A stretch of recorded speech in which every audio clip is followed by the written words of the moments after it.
Разбира се, за съжаление.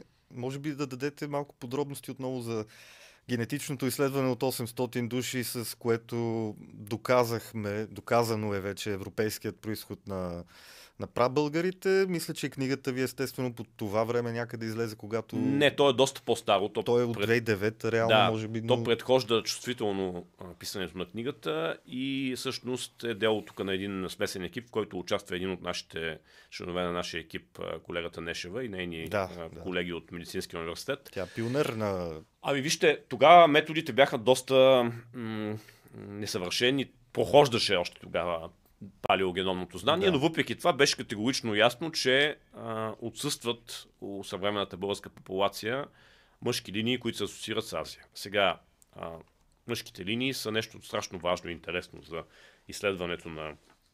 Може ли само да уточним защо мъжките, а не женските? Ами защото... Може да не знаят някои зрители. Защото, както добре знаем в патриархалния модел на развитие на семейството и обществото, мъжете оставят значителен брой наследници, те играят важна политическа роля в средновековието, те са всъщност мобилни и те дават един отпечатък, който е специфичен исторически, културно за тези средновековни общности. Например, един от първите големи световни проекти за изследване на популации съвременни установи, че само в Монголия Чингис Хан има 500 000 потомци.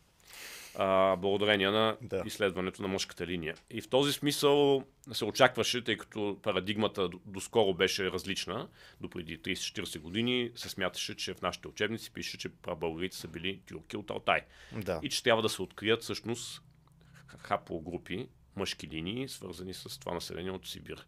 Само че не се откриха. Няма, което кара колегите веднага да заключат, че съвременните българи са една типична индоевропейска популация.